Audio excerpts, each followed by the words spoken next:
Hello, everybody. Welcome to Ophthalmology Mastery Clinical Skills for MBBS students. So, in this video, we'll learn about examination of a case of aphakia. Okay, aphakia is absence of lens in its normal position. So, you might be kept, usually surgical aphakias can be kept as a case, right? So, the history is patient, you will say, has come for a regular examination of patient presents with difficulty in distant and near vision since whatever month's duration you will present it. HOPI is very important. Patient underwent cataract surgery for a gradually progressive loss of vision a few days or months ago, and following surgery, patient continued to have poor vision. Or patient was informed that after cataract surgery, lens was not placed and would require another surgery. Any history of trauma, redness, pain following surgery, or prolonged use of drops, you will mention that in the HOPI itself. Ophthalmic history, you will mention, talk about how when did the patient undergo surgery, did his or her vision improve following cataract surgery, how many months did they use the drops, or patient was prescribed glasses after cataract surgery, or patient was informed that he or she would need a second surgery. This history you will ask and present it. Okay, and if the patient is using aphakic glasses, you will inquire about any disturbance due to it should be asked, like images appear magnified or reduced field of vision, whatever difficulty they are having with using glasses, you'll have to mention that in the history. Now coming to the examination, you will talk about the visual acuity, which is very important. You will do every case, like you will present all the findings, head posture, ocular posture, facial symmetry, and then you will go to the visual acuity examination. You will check the distant visual acuity and the pinhole test on Snellen's chart. Then you will check the near visual acuity. Please remember, if vision is not 6/6 but improves on pinhole. Usually in aphakia, vision will not be 6/6, right? It will be around counting fingers 1 meter or something like that. But it improves on pinhole to 6/6. That means the retina is normal, and you know if this patient you do a secondary IOL implantation, he will do well, right? So, or optical correction, any optical correction with glass spectacles or glasses, this patient has an chance to get good vision. So a vision of 6/6 on pinhole says that the patient's retina is functioning well, right? If it is not, if the vision is sorry, then you will look for conjunctiva, look for the scar, whether it's superior, wherever is the incision. If it is a SICS, it will be superior or superior temporal. If it is not, if there's no conjunctival scar, similar to any pseudophakia case, you will see if it's a phacoemulsification, it will be a corneal incision, so you will look for it. If on torchlight, it's not, you're not able to identify the scar, you can mention that I would want to do a slit lamp examination, and because I'm not able to identify the scar. Okay, sclera also, there will be a superior or superior temporal scleral incision, which is around 1.5 millimeter behind the limbus if it is a small incision cataract surgery. Okay, if it is if it's a conventional ECC, it will be a limbal scar. So then you will examine the cornea and the anterior chamber. Anterior chamber depth is usually deep in case of aphakia. Okay, then the next common question that is asked is, what are the causes of deep anterior chamber? Or what are the causes of shallow anterior chamber? So deep anterior chamber is usually myopia or aphakia. Shallow anterior chamber is hypermetropia, anterior subluxation of lens, or angle closure glaucoma. Iris, there can be iris atrophic patches or iridodonesis. The iris, there is a tremulousness of the iris. Okay, pupil, it can be peaked, it can be irregular, or if there was a sector iridectomy done, some part of the sector of the iris might be missing, and it will usually be a jet black pupil. When you don't see any lens behind the iris, it will be jet black and you will not appreciate any shimmering light reflex. So lens is absent. That is what you will present. So diagnosis is right or left eye aphakia. Right. So what is the management? If there was improvement on pinhole, if the vision improved on pinhole, it was counting fingers 1 meter, but on pinhole you did and it improved to 6/6, then you have to can do diffraction or correction Okay, optical correction, or you can do a surgical management.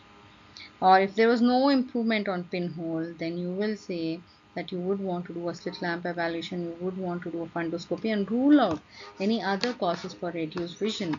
Like there can be a retinal pathology, or you have to, or there can be a glaucoma. You have to rule out those things before you go ahead and plan for diffraction correction. So what are the if there was improvement on pinhole, so what is the optical correction that you will do? You can Optical correction can either be a spectacle correction or contact lens correction. Surgical management again would be a secondary lens implantation, right? So what is the spectacle correction? What is the advantages and disadvantages?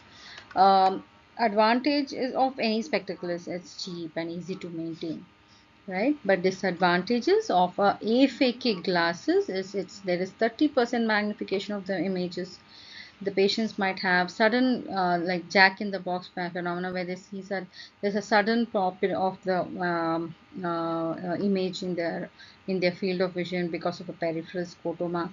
There can be spherical aberrations causing a pincushion effect. There can be chromatic aberrations, reduced visual field. And if it is unilateral aphakia, it cannot be corrected because it causes intolerable diplopia. Okay, if it's unilateral aphakia and one eye has a seeing an image lesser than, I mean, one eye is seeing magnification of 30%, same image object is seeing 30% in one, magnified in one eye, and the other eye it's normal, then the patient will have intolerable diplopia. And it is can spectacles can be a physical inconvenience or can cause cosmetic intolerance.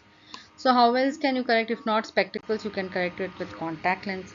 But the again here the disadvantages of the spectacles are removed, magnification, aberrations, reduced visual field are eliminated. But however, think about using contact lenses in elderly. Usually cataract is a disease of the elderly, right? So the usability is poor.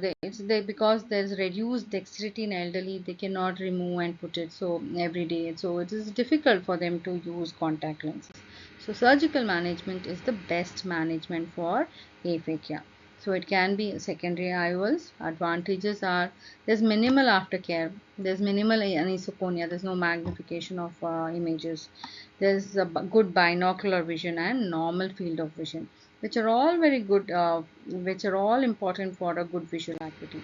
So secondary IOLs, you can place it in the anterior chamber because there's no posterior capsular support in case of aphakia. So you can place it in the anterior chamber, or you can place it in the iris fixated. It is the iris supported lenses, or it can be a scleral fixated IOL where you suture it to the sclera at the ciliary sulcus. Okay, so secondary IOLs can be placed in either of these positions. Posterior chamber intraocular lens you cannot place. Now then the next common questions are, what are the complications of IOL? Complications of IOL, antechamber intraocular lens, and even iris fixated or scleral fixated IOLs can also have complications. But antechamber intraocular lenses have more complications. That's why they're no longer used. It can cause corneal endothelial damage because the lens is very close to the endothelium. It can cause uveitis again because it is resting on the iris. It can cause glaucoma, or it can cause a UGH syndrome, which is uveitis glaucoma hyphema syndrome. Iris fixated and scleral fixated IOLs can cause uveitis, glaucoma, or displacement of the IOL can happen. Right? These are the complications of uh, secondary IOLs. Now, other questions is, if there is, how do you manage in antechamber intraocular lens? How do you manage corneal endothelial damage? Corneal endothelial damage usually results in pseudophakic bullous keratopathy because endothelium cannot be regenerated. So whatever endothelium is lost is lost. So it results in corneal edema and resulting in pseudophakic bullous keratopathy. How do you manage it? Usually by keratoplasty, corneal transplantation. If only the endothelium is damaged, you can do a endothelial lamellar keratoplasty. But if there is corneal stromal scarring also, then you will do penetrating keratoplasty. So these are the most common questions asked. So in conclusion, history, you will talk about whether it was a traumatic or a surgical aphakia, and if the patient had undergone surgery, when did the surgery happen, marker, and did the patient have complications during the surgery? Did he see well after surgery? Or what was the optical treatment given for the patient? Also should be asked. Examination, deep anterior chamber, iododonosis, and jet black pupil have to be mentioned. You should also look for this conjunctival and scleral scar. Management will be, you'll have to know the optical correction, spectacle, contact lenses, and surgical management. Advantages and disadvantages of each mode of management has to be known. And please remember, surgical management is the best management. So three types of lenses: anterior chamber IOLs, iris fixated IOLs, or scleral fixated IOLs can be used, and the complications of each of them you should know. Thank you.